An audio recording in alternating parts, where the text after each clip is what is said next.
오늘 성경 말씀은 사무엘상 13장 8절에서 23절 내용입니다.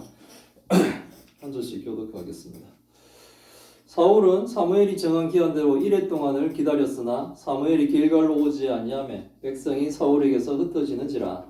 사울이 이르되 번제와 화목 제물을 이리로 가져오라 하여 번제를 드렸더니 번제를 드리기를 마치자 사무엘이 온지라. 사울이 나가 맞으며 문안하매 사무엘이 이르되 왕이 행하신 것이 무엇이냐 하니 사울이 이르되 백성은 내게서 흩어지고 당신은 정한 날 안에 오지 아니하고 블레셋 사람은 믹마스에 모였음을 내가 보았으므로 이에 내가 이르기를 블레셋 사람들이 나를 치러 길갈로 내려오겠거늘 내가 여호와께 은혜를 간구하지 못하였다고 부득이하여 번제를 드렸나이다 하니라. 사무엘이 사울에게 이르되 왕이 망령되이 행하였도다. 왕이 왕의 하나님 여호와께서 왕에게 내리신 명령을 지키지 아니하였도다. 그리하였더라면 여호와께서 이스라엘 위에 왕의 나라를 영원히 세우셨을 것이거늘 지금 왕의 나라가 길지 못할 것이라. 여호와께서 왕에게 명령하신 바를 왕이 지키지 아니하였으므로 여호와께서 그의 마음에 맞는 사람을 구하여 여호와께서 그를 그의 백성의 지도자로 삼으셨느니라 하고 사무엘이 일어나 길갈에서 떠나 베냐민 기브아로 올라가니라. 사울이 자기와 함께한 백성의 수를 세어보니 600명 가량이라. 사울과 그의 아들 요나단과 그들과 함께한 백성은 베냐민 게바에 있고 블레셋 사람들은 믹마스에 진쳤더니 노략군들이 세대로 블레셋 사람들의 진영에서 나와 한 대는 오브라기를 따라서 수알 땅에 이르렀고 한 대는 벳호른 길로 향하였고 한 대는 광야 쪽으로 스보임 골짜기가 내려다보이는 지역길로 향하였더라. 그때에 이스라엘 온 땅에 철공이 없었으니 이는 블레셋 사람들이 말하기를 히브리 사람이 칼이나 창을 만들까 두렵다 하였음이라.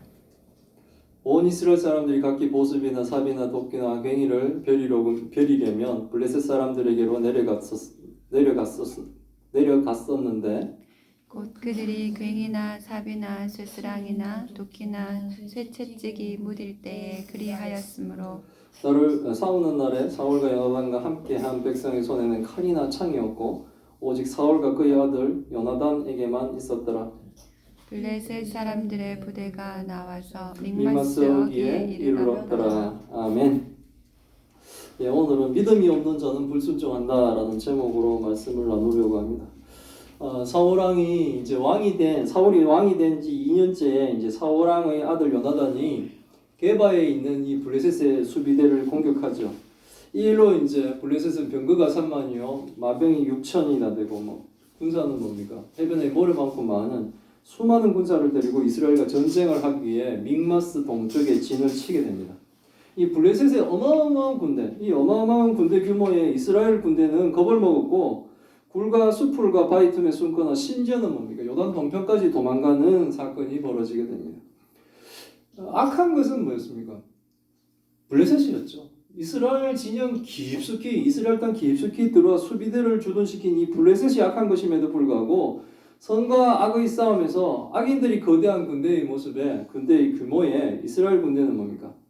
하나님을 의지하는 이 믿음을 결국 보여주지 못하고 오직 뭡니까? 세상의 환경에 두려워서 도망을 가버렸다는 거죠. 그것도 강 건너까지 도망을 갔다는 거예요. 본문 내용에서 보게 되면은 충분히 도망갈 이유가 있죠. 무기도 없고 어마어마한 군대가 모였고 전차가 3만 대, 엄청나죠. 이런 환경이 막 우리를 흔들 때 그때 이제 우리의 믿음이 사실은 뭡니까? 평가를 받는 거예요. 증명을 받고. 옛날에 어떤 기도하시는 분이 보니까 큰 믿음 주세요라고 이런 기도하는데 큰 믿음은 어떻게 주겠습니까? 하나님. 였다고 이렇게 좀 그렇게 안 되죠. 결국은 상황으로 우리의 믿음의 수준이 이제 드러나게 되는 거예요. 요즘 환경적인 부분으로 막 흔들려 버리고 이게 이제 시편 1편에 나오듯이 살랑거리는 바람에도 날아가는 겨 같은 이런 건 뭡니까?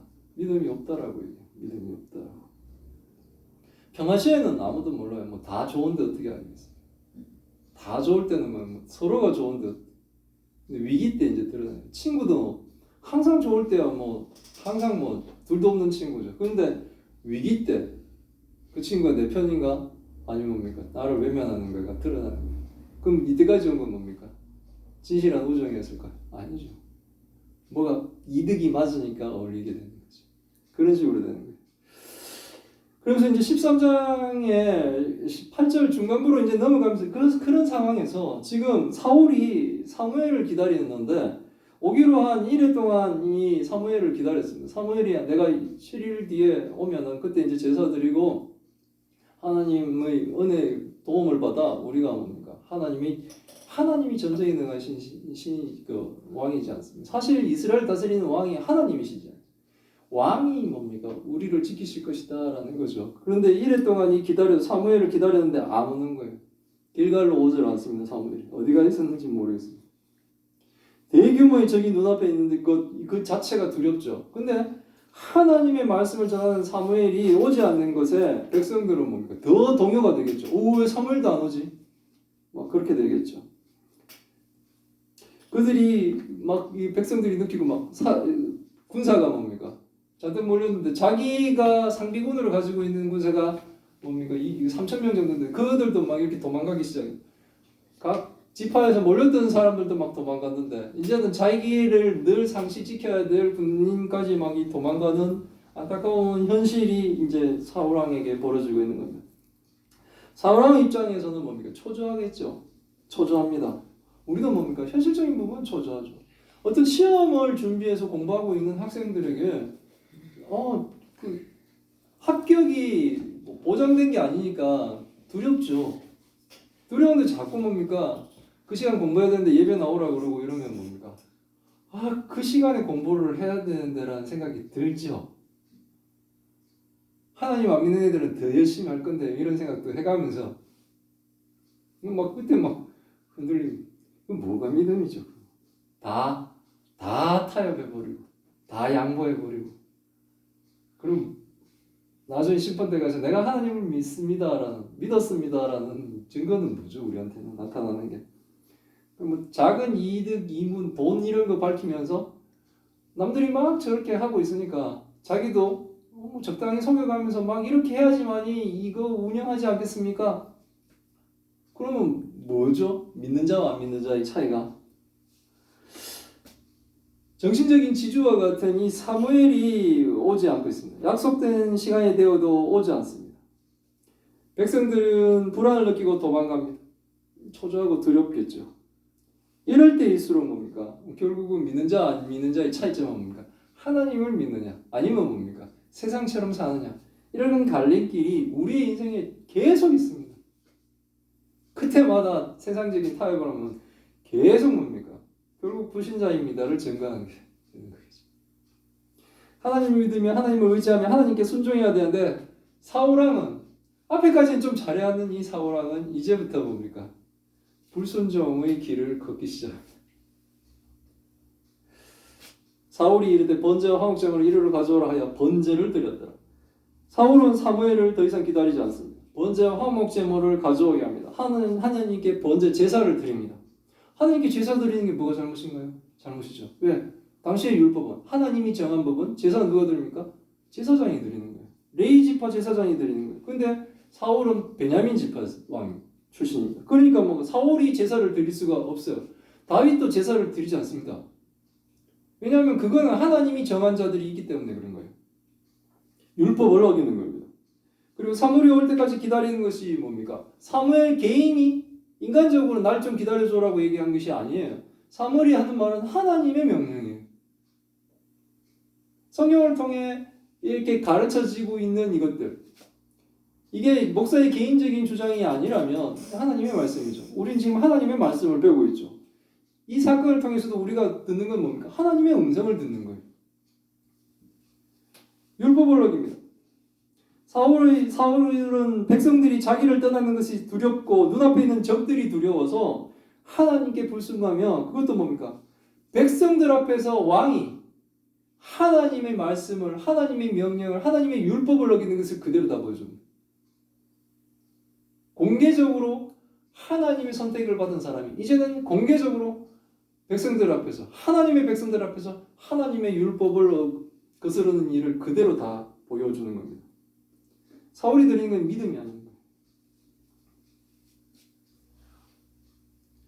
사울이 번제물과 화목제물로 번제를 드린 것은 하나님을 향한 제사가 아니에요. 그것은 형식만 하나님을 향한 제사예요. 사울은 오직 자신의 목적을 달성하기 위해 하나님의 제사를 지금 이용하고 있는 거예요. 믿음 없이 개인의 이익을 위해 교회를 다니고 예배의 자리에 앉아있는 가짜 성도의 모습과 똑같은 거예요. 오늘도 뭐 아침에 오니까 신천지가 마스크 하고 막 이렇게 해가지고 또 갖다 놓은 것 같은데 정말 부지런한 사람들인데 어쨌든 뭡니까? 예배 자리에 가짜의 모습으로 이렇게 앉아있는 거예요. 가짜의 모습. 그래서 번제를 해프리면 또 번제 딱 드리자마자 조금만 더 참았으면 이런 막 안타까움이 있을 정도로 번제를 드리를 마치자 사무엘이 온 거예요. 사울이 막 자기가 뜨끔하겠죠. 그러니까 얼른 나가서 사울이 맞이하며 인사를 합니다. 근데 사무엘은 상황이 지금 이상하다는 걸 알죠. 왕이 행한 일이 무엇입니까? 라고 얘기하는 거예요. 지금 사무엘은 아니 자격도 없는 왕이 제사를 지내는 이 상황에 대해서 묻고 있는 겁니다. 그러니 사울이 변명을 합니다. 백성들이 자기에게서 흩어지고 사무엘 당신은 약속한 날에 오지 않고 당신 책임입니다 라고 묻고 있는 거예요. 지금 블레셋 군대는 믹마스에 모여서 전쟁을 위협하는 위기 가운데서 이에 내가 이르기를 블레셋 사람들이 나를 치러 길갈에 내려오니 내가 하나님께 기도해서 이것을 막겠다. 어쩔 수 없이 제사를 드렸다라는 거예요. 어쩔 수 없이 내가 죄를 지었다는 거예요.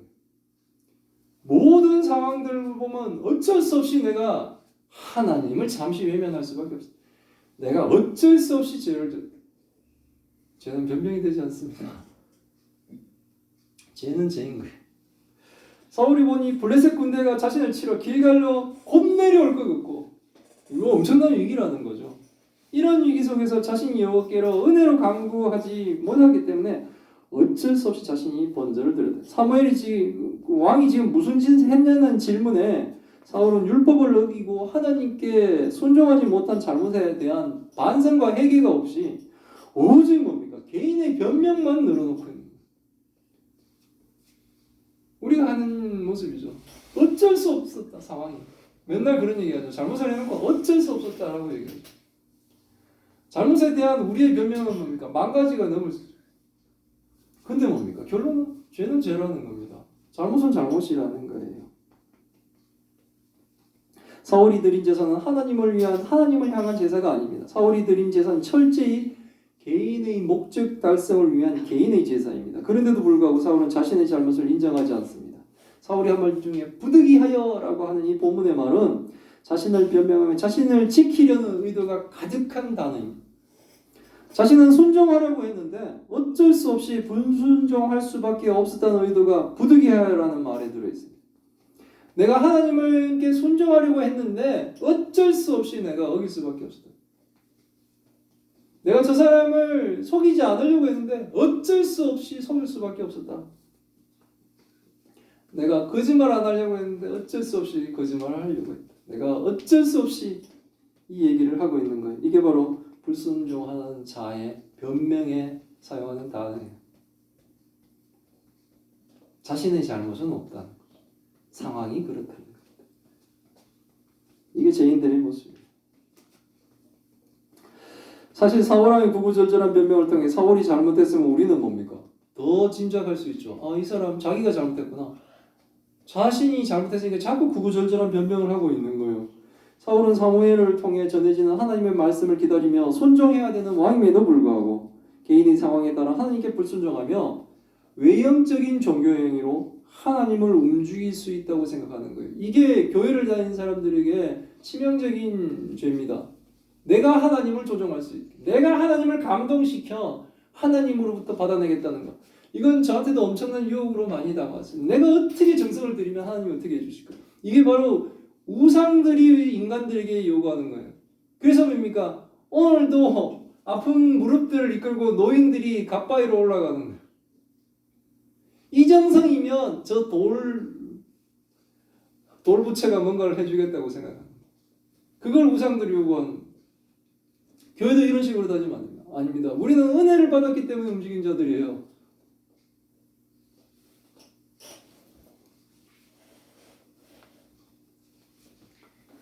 교회 안에 이런 분들이 없기를 바랍니다. 자신의 기도로 자신의 행위로 하나님을 조종하겠다는 이상한 신앙이 우리 가운데 없기를 바랍니다. 게다가 우리의 불순종의 죄에 대해 어쩔 수 없이 죄 지을 수밖에 없었다는 이 허무맹랑한 변명을 우리는 더 이상 하지 않기를 바랍니다.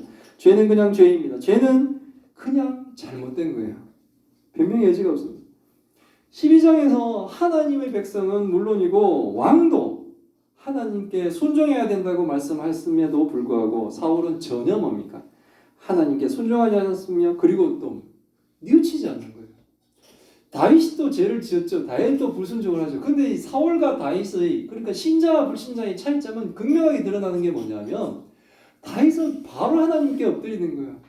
잘못을 고백하고 바로 하나님께 회개하며 엎드리는 거고 사울은 뭡니까? 안 엎드리죠. 절대로.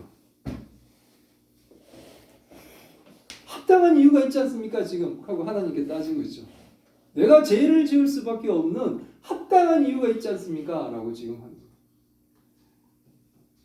그래서 변명만 하고 있습니다. 사울의 변명에 사무엘은 왕이 망령되이 행했다고 합니다. 이것은 뭡니까? 하나님이 사울의 행위를 망령되게 행했다고 평가하는 것입니다. 어리석게 행동했다는 겁니다. 이것은 잘못된 것이라는 거예요. 결론은 사울 왕이 하나님이 왕에게 내리신 명령을 뭡니까? 지키지 않았다. 이게 바로 결론이에요. 우리가 죄 지을 때는 하나님이 우리에게 내리신 명령을 우리가 지키지 않았다. 이게 결론이에요. 구구절절한 건 해봤자 뭡니까? 자신의 변명이에요.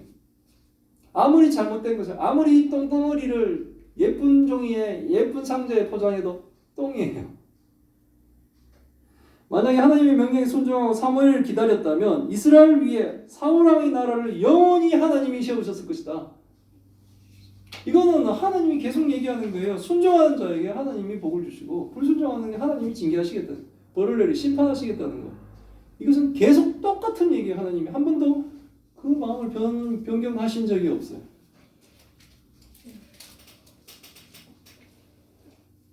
하나님의 명령을 지키지 않은 사울 왕의 나라는 길지 못할 것이라고 벌써 결론을 내렸습니다. 사울은 눈앞에 적군과 흩어지는 백성을 보며 자신이 왕인 나라가 길지 않을 것을 두려워하며 하나님께 순종하지 못했던 겁니다. 그러나 하나님께 순종했다라면 사울 왕의 나라는 보존되었을 것인데 이제 뭡니까? 불순종한 사울 왕을 대신할 사람을 찾아 하나님이 그 사람을 백성의 왕으로 세우시겠다고 하나님이 하시는 거예요. 왕을 바꾸겠다는 거예요. 순종하는 왕은 계속 그 나라를 영원히 보존시켰을 것입니다. 그렇지 않기 때문에 이제 다른 왕을 세우겠다는 거예요. 그래서 사울의 왕조가 끝나고 다윗 왕조가 이제 시작됩니다. 선포가 지금 이루어지는 겁니다. 사울이 순종을 계속했다면 다윗 왕이 안 나왔겠죠. 하나님이 변심한 게 아니라 사울이 변심한 거예요. 사무엘이 일어나 길갈을 떠나 베냐민 기브아로 올라가니라. 사울이 자기와 함께한 백성의 수를 세우니 600명이 되었다. 3,000명에서 5분의 1로 줄었습니다. 상비군 3,000명은 그래도 자기와 항상 함께 있어야 되는데 이제 각 지파에서 온 사람들도 다 도망갔고 자기가 함께 될 상비군 3,000명 중에서 600명밖에 안 남았어요. 5분의 1로 줄었습니다. 참 형편이 뭡니까? 더 나빠졌죠. 내가 제사도 드리고 뭔가 이렇게 하면은 백성이 더 모이고 이럴 줄 알았는데 결과는 어떻게 됩니까?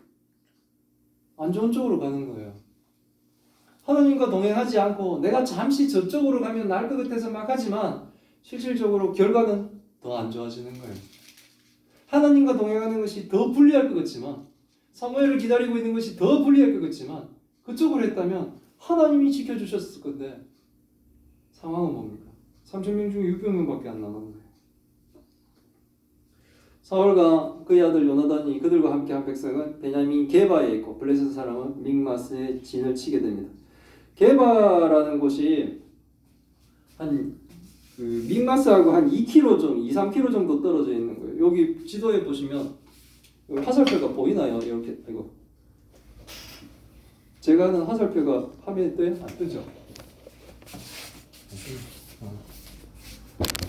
게바하고 믹마스 사이가 한 2-3km 되는데 여기가 이쪽 언덕이 좀 더 높습니다. 그러니까 사울의 군대가 요나단과 같이 이쪽에 있다면 블레셋 군대가 여기 진출했는데 이게 계곡으로 둘 사이가 약 갈라져 있는데 여기가 좀 높은 계곡이라서 사울의 군대가 위로 이렇게 쳐다보고 이들이 밑으로 쳐다보고 있는 그런 상황이에요. 그런데 평탄하지 않고 여기가 계곡으로 있어서 계곡과 계곡 사이에 이렇게 대체를 하고 있는 그런 상황이 군대에 지금 진영이 되어 있는 거예요.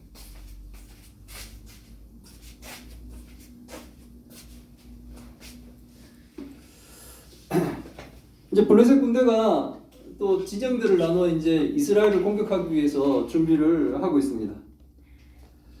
공화가 블레셋 군대가 세대로 나누어서 이동을 하기 시작합니다. 이건 마치 뭡니까? 과거에 사울 왕이 이렇게 있죠.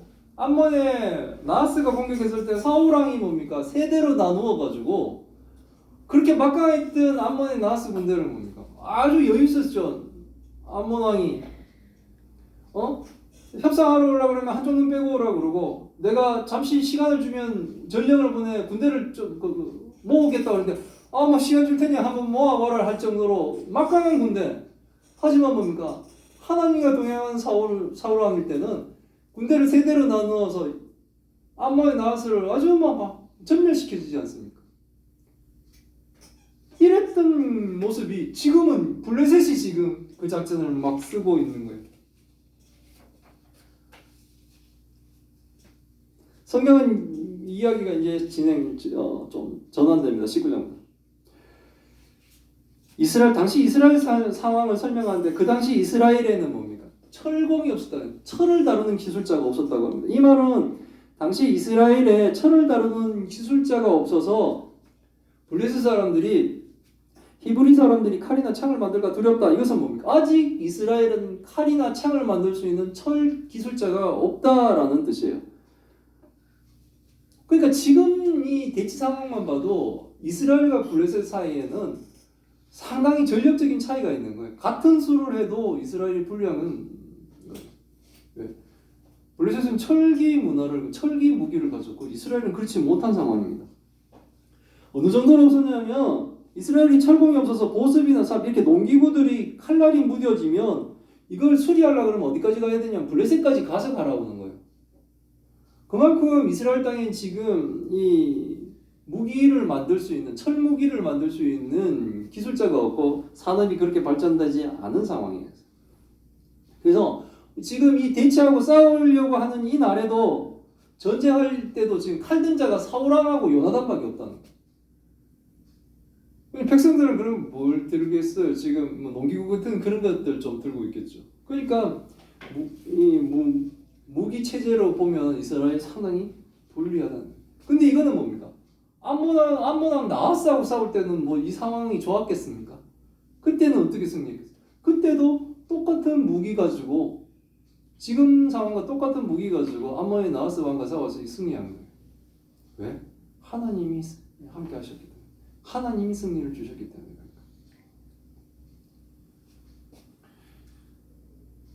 오늘 본문 여기서 마칩니다. 블레셋 사람들이 부대가 나와서 믹마스의 어귀에 이르렀더라. 아까 그 계곡을 사이로 이런 상황, 무기도 변변이 없는 이스라엘과 철무기로 무장하고 병거가 3만이요 마병 6천인 이 막강한 블레셋 부대가 이제 대치하고 있는 거예요. 앞에는 막강한 블레셋 공격하기 직전에 군대는 뭡니까? 600명만 남았고 무기는 뭡니까? 사울왕과 요나단만 철무기를 가진 이 열악한 상황에 처하게 되었습니다. 상황이 이러니 뭡니까? 사울왕이 불순종하는 게 이해가 됩니까? 불순종할 수밖에 없겠네. 이런 이해의 마음이 됩니까? 그거 아니라고 지금 성경은 얘기하는 거예요. 절대로 그렇지 않다는 거예요. 우리가 하나님을 믿으며 세상에 나갈 때 이런 상황이 대체가 되지 않을 것 같습니다. 이와 유사한 상황들이 이루어지는 경우들이 생긴다는 거예요. 왜? 우리는 아무 힘이 없는데 막강한 힘과 권력을 가진 자들이 우리하고 대치하는 상황들이 벌어질 거예요. 그러면서 우리한테 뭘 요구합니까? 죄 지으라고 요구를 하죠. 이런 상황들이 벌어지는 거예요. 근데 하나님은 성경을 통해 우리에게 강력하게 명령하고 계신 거예요. 불리한 환경에서도 두려워하여 하나님께 불순종하는 어리석은 죄를 짓지 말라고 하는 겁니다. 하나님을 의지하는 불순종하는 교회는 환경에 두려워 숨고 도망가는 것 그 자체는 뭡니까? 죄라는 거예요. 잘못됐다는 거예요. 어려움 속에서도 오히려 하나님께 순종한다면 하나님이 지켜주신다는 겁니다. 겉으로 드러나는 무기가 우리를 안심시키는 것이 아니라 보이지 않는 하나님이 우리를 지켜주시는 거예요. 보이지 않다고 없는 게 아니라는 거예요.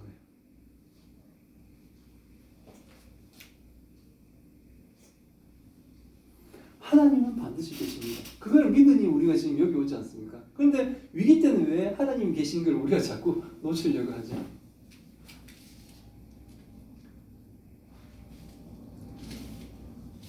우리는 불순종의 죄를 지으면 많은 변명을 하려고 합니다. 그러나 믿음 없는 자가 불순종하는 거예요. 오늘 제목이에요. 불순종하는 사람은 내가 불순종할 수밖에 없다는 막 이런 변명이 하는 것이 아니라 믿음이 없어 불순종한다는 것을 인정해야 돼. 그래서 뭡니까? 순종하는 우리의 믿음들을 보여줘야 돼. 우리는 믿음을 굳게 하기 위해 어떤 사탄의 위협이나 환경의 위협에도 요동하지 말고 더욱더 하나님을 붙들어야 돼.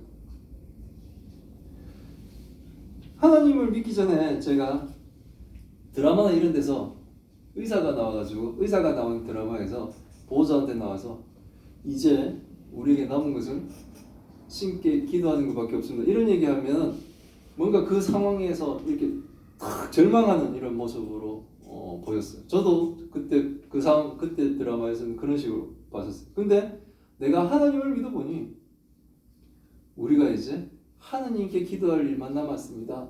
라는 그 순간이 이제 정말 하나님이 역사하시는 그 시간이 왔구나라는 생각으로 희망과 기대를 또 하는 시간이 되었어요. 꼭 낙심할 수밖에 없었는데 다시 하나님을 보며 간절히 우리가 붙들 수 있는 것이 진짜 있구나라는 생각, 역전시킬 수 있는, 이 상황을 역전시킬 수 있는 시간이구나라는 그런 생각이 들게 되었어요. 많이 흔들리게 할 겁니다. 살아가는 동안. 어디 세상이 뭐 가만히 둡니까? 특히 하나님을 믿으며 하나님께 순종하며 공의와 정의를 발휘하며 빛과 소금처럼 살려고 하는 우리 성도들에게, 교회에게 세상이 가만히 있겠습니까? 악한 세상이 확 흔들려고 하겠죠. 그때도 믿음을 지켜야 되는 거예요. 믿음이 연약하면 젊은이들이 사회로 막 나갈 때 곳곳에 기다리고 있는 것들로 판판이 깨집니다. 그건 제가 경험하고 눈으로 보고 있는 거예요. 그렇기 때문에 정말 하나님의 말씀을 묵상하고 세상에 나가 오히려 뭡니까? 어두운 곳을 밝히는 빛과 소금의 역할을 해야 되는 거예요. 그게 교회와 성도의 삶입니다. 그 일들을 우리가 다 하기를 바랍니다. 기도하겠습니다. 하나님 감사합니다. 오늘 하나님의 말씀을 통해 하나님의 뜻을 알게 하시니 감사합니다. 하나님을 의지하고 하나님의 말씀에 순종하였다면 사울왕의 나라는 보존되며 그 나라가 길었을 것입니다. 그러나 주변의 환경에 녹아버린 사울왕은 하나님께 불순종하며 하나님의 말씀을 거역하며 사무엘을 기다리지 못하고 스스로 백성 앞에서 하나님의 율법을 어기고 사울왕이 번제를 드리며 하나님을 섬기는 제사를 개인의 목적을 위해 사용하고도 전혀 반성하지 않고 변명만 하는 이 사울왕을 성경을 통해 배우며 우리의 모습이 사울왕의 모습과 같지 않기를 기도합니다. 하나님을 의지하지 못하는 교회는 환경을 두려워하며 숨고 도망하여 더욱 비참해지는 것을 배우며 우리는 악한 세력의 위협 가운데서도 어려운 환경에 놓일지라도 교회와 성도가 두려워하지 말게 없이고 하나님이 이미 주신 하나님의 말씀을 무기 삼고 하나님을 더욱 의지하며 악한 것과 싸우며 하나님께 순종하게 하여 주옵소서. 그 사명을 우리 예수사랑교회와 성도들이 다 감당하게 하여 주옵소서. 하나님, 지금도 악한 병으로 고통받고 있는 주의 딸들을 기억하여 주옵소서. 이 병을 통해 우리가 하나님의 영광을 더욱더 드러내며 하나님을 찬양하며 하나님의 살아계심을 더욱더 알게 하는 계기가 되게 주님 도와주옵시고 하나님의 능력으로 모든 것들이 회복될 수 있도록 주님 도와주옵소서. 이 모든 말씀 우리 주 예수 그리스도 이름으로 기도드리옵나이다. 아멘.